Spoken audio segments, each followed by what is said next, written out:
seperti itu. peopletemple.id. Instagramnya. Instagramnya. Iya, Tempelnya ya. di sini ya. Yes. Ya, jadi tadi aku jelasin Tipika itu jenis varietas yang salah satu yang paling tertua di kopi. Yang Single varietas, single origin ini single. apa? Ini masih single Tapi ini masih singlenya udah lama dia. Ada bawaan yang bukan single ya, ada dua yang double origin.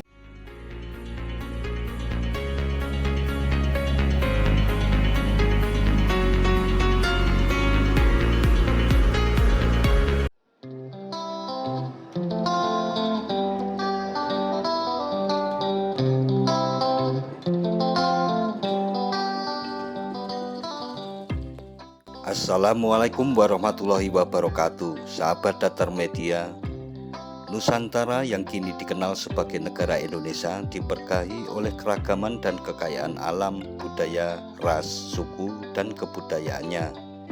Kekayaan dan keberagaman budaya memiliki pengaruh yang kuat terhadap keragaman makanan maupun minuman. Hal ini juga memiliki keterkaitan dengan sejarah dan ragam jenis kopi di Indonesia.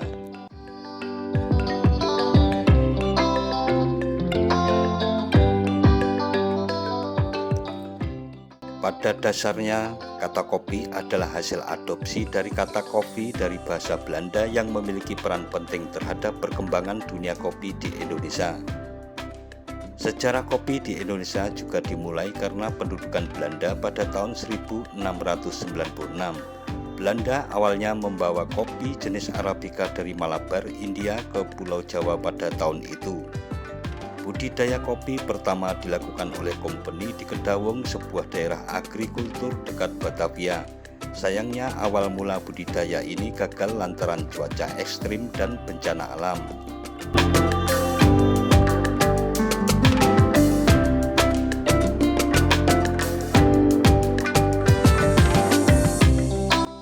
Tiga tahun kemudian mereka kembali membawa batang kopi hasil setek dari Malabar. Dan di tahun 1706, biji kopi hasil tanaman di Pulau Jawa ini meraih sukses besar dan menjadi populer. Popularitas penjualan inilah yang kemudian membuat Belanda menanam biji kopi di tiap-tiap pulau di Indonesia. Dari sinilah awal kemunculan berbagai ragam jenis kopi di Indonesia.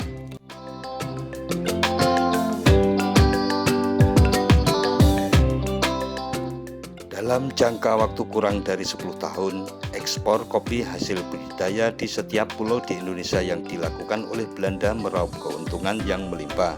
Namun keberlimpahan itu pada akhirnya menemukan titik mati, yaitu pada tahun 1878. Hampir 200 tahun setelah pertama kali kemunculan budidaya kopi, penyakit karat daun menyerang dan merusak seluruh perkebunan di Indonesia.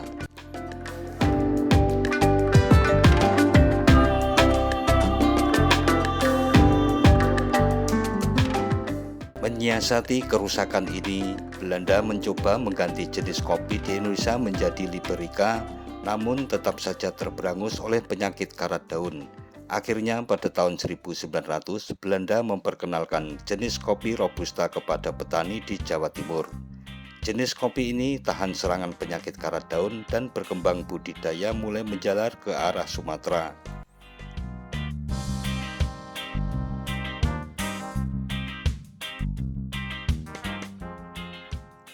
Ketahanan jenis kopi ini yang membuat Indonesia pernah menjadi pengekspor kopi terbesar di dunia. Setelah runtuhnya kekuasaan Belanda di Indonesia pasca kemerdekaan 1945, kemudian dilakukanlah nasionalisasi terhadap perkebunan kopi bekas penjajahan Belanda. Dari sini budidaya dan kebangkitan perkebunan kopi melonjak.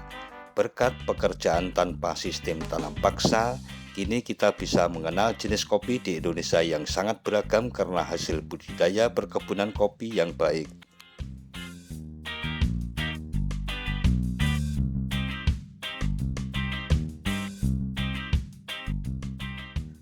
Tercatat di sekitar tahun 2000-an, Indonesia menjadi penghasil kopi terbesar di dunia bersama dengan Brasil, Vietnam, dan Kolombia. Seiring pertumbuhan budaya minum kopi yang terus berkembang, akhirnya juga melanda anak-anak muda dengan minum kopi dan hangout di kedai-kedai kopi.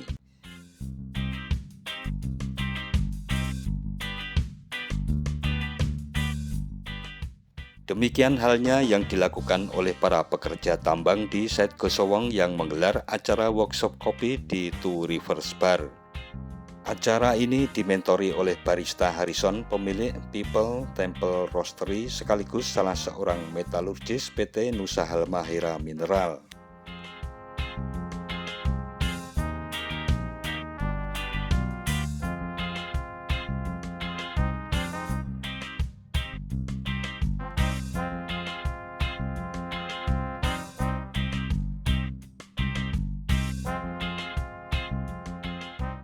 Kalau di tanah Gayo itu kan struktur tanah atau kontur tanah kan mempengaruhi ya Mas. Antara gunung satu dengan gunung lain rasanya Gayo itu beda. Betul, betul. Jadi sebagai contoh aja ya, kita ngomong kayak apel Fuji yang ditumbuh di Cina atau di Jepang, di Australia punya rasa beda-beda walaupun namanya sama-sama apel Fuji. Karena dipengaruhi oleh mineral yang ada dalam tanahnya, terus elevasi pengaruh, cara carryingnya pengaruh, Tanaman tanah juga pengaruh, tanaman tumpang sarinya iya, pengaruh, makanya semua pengaruh. Jadi walaupun sama jenis kopinya, tapi kalau daerahnya berbeda, itu juga mempengaruhi rasa. Ada juga yang walaupun satu daerah, tapi rasanya nggak konsisten. Iya.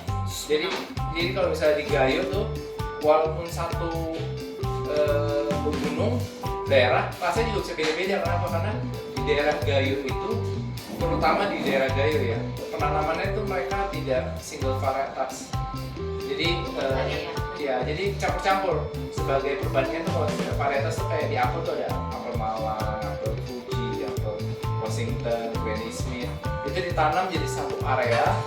Ya kita kalau apel tahu lah rasanya kan beda kan setiap apel. Ya, itu juga sebenarnya kopi juga. Setiap varietas tuh punya ciri khas rasa masing-masing.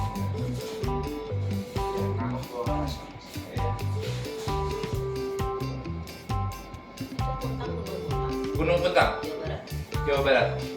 Ini salah satu penghasil kopi terbaik di Indonesia. Dia ini yang kita pakai ini single varietas yang ini.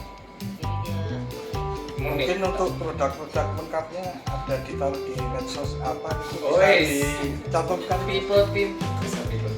peopletemple.id Instagram ya. Instagramnya kita balik ke sini ya. Yes.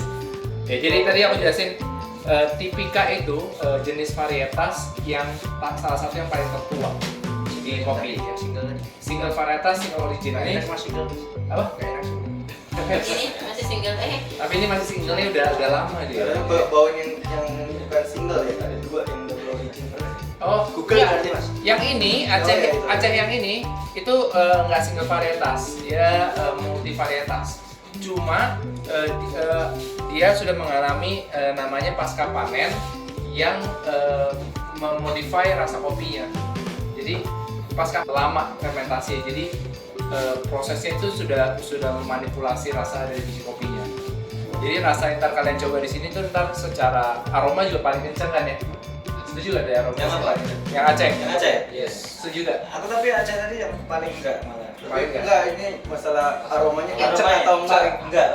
kayak busuk ya. Kayak Nah, intensitas. yes. lebih pekat. Jadi benar. Kita berarti Jadi contohnya kalau buah itu udah kalau kalian bayangin pisang udah matang banget sampai hitam, fermentasi ya, nah ini. pas hitamnya jangan lihat saya.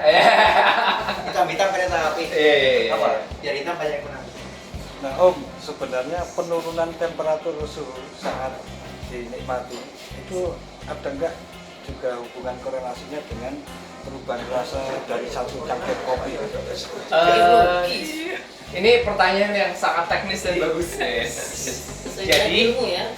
jawabannya agak kompleks. Kalau di dalam seperti sini itu yang ada dua mempengaruhi. Kalau semakin lama karena semakin lama ekstraksi yang terjadi kan, itu satu. Tapi kalau misalnya kita ngomong sudah disaring, teknik yang difilter sudah disaring semua bersih, yang pengaruh itu bukan berubah dari rasanya, tapi yang pengaruh adalah lidah kita. Aftertaste nih. Bukan. Jadi gini, pernah minum teh manis panas? Sangat panas kan? Dari panas sampai dingin mana yang lebih manis? Dingin. Yang berubah apanya? lidah kita yang berubah. Lidah kita yang berubah. Jumlah sugar di dalam nggak berubah. Jumlah teh di dalam juga nggak berubah. Yang berubah adalah lidah kita. Nah, semakin dingin itu akan merefill rasa dari kopi tersebut itu apa. Jadi kopi yang bagus itu harusnya bisa enak dari panas ke dingin. Kalau sampai dingin itu rasanya berubah, berarti itu nggak enak, berarti itu nggak konsisten ya rasanya. Jadi makanya salah satu dari cupping itu ada gitu, dari panas sampai ke dingin rasanya harus konsisten enak. Kalau nggak konsisten itu salah proses apa ya? Atau kualitas kualitas dari kopinya.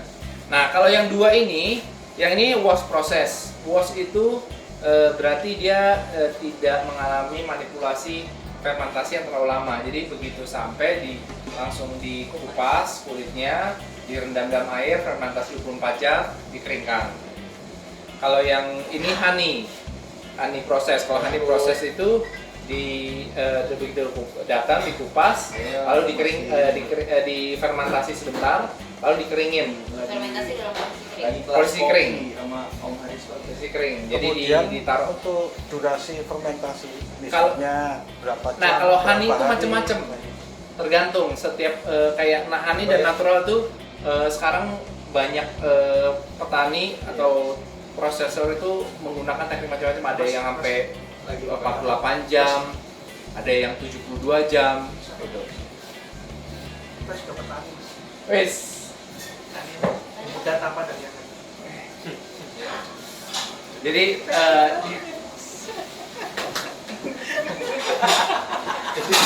jadi kalau dry, jadi yang ini namanya wet process. Wet processing itu berarti yang tadi menggunakan air fermentasinya. Kalau yang 4 ini namanya dry process. Dry process. Nah, kalau yang pertama itu honey tadi itu dikeringkan, itu kalau kalian bayangin tadi kan biji kopi buah kopi kita petik. Terus kalau yang di 3 ini dengan buahnya dan kulitnya difermentasi dulu. Dia ada berbagai macam teknik, ada yang taruh dalam bag dulu selama 24 jam, lalu baru dikeringkan itu bisa sampai 2 minggu baru kering.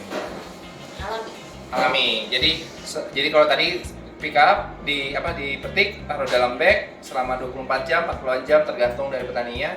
Lalu ditaruh di dalam meja yang panjang, dikeringin aja gitu. Dikeringin selama 2 minggu sampai moisture-nya itu sekitar 10-12%. dalam bag itu Enggak, jadi dalam bag ditutup, dikedap, tutup, terus itu namanya anaerobik, ditutup, dibuka, habis itu dikeringkan. Nah, dibuka ya, bukan di dalam bagnya, udah dibuka di dalam bag. Nah, yang ini, panas ya? Hah? Bukan tempat panas gitu. Bukan. Nah, yang ini yang paling lama di dalam bag ya. Jadi kalau kalian bayangin di sini hampir terjadi pembusukan banyak. Hampir terjadi pembusukan fermentasi kayak buah nangka gitu, buah yang fermentasi kenceng banget gitu. Nah, ini ditaruh di dalam bagnya paling lama. Lebih asam. Ya, makanya lebih asam. Jadi dikeringkan di media sama. Kalau yang ini buahnya dipetik, lalu dibersihkan, dikupas, tapi dalamnya masih di bijinya itu masih ada selaput namanya. Ya, itu namanya musilas. Jadi sama musilas itu ditaruh di meja, kayak tadi di meja itu dikeringkan sama 2 minggu juga sampai moisture-nya 10-12%. Kalau yang ini dikupas, direndam dalam air, lalu dibersihkan semuanya. Jadi patokannya bukan 2 minggunya ya? Hah? Moisture-nya. Moisture-nya patokannya betul. Patokannya 2 minggunya. Moisture-nya 10-12 ya. Berarti itu ada izin manisnya. Iya. Nah, sahabat Datar Media, memelihara kopi sama dengan memelihara kehidupan. Kopi adalah bagian dari kehidupan setiap orang dalam masyarakat. Semua orang memiliki kedudukan yang sama di hadapan kopi. Tidak ada sekat jabatan, ekonomi, agama, dan latar belakang apapun. Demikian tentang sejarah kopi dan workshop terbatas yang semoga menambah pengetahuan serta pemahaman tentang kopi sebagai bagian dari kehidupan. Jangan lupa subscribe dan tekan tombol loncengnya agar tidak ketinggalan dengan video-video terbaru dari Datar Media. Sekian dan wassalamualaikum warahmatullahi wabarakatuh.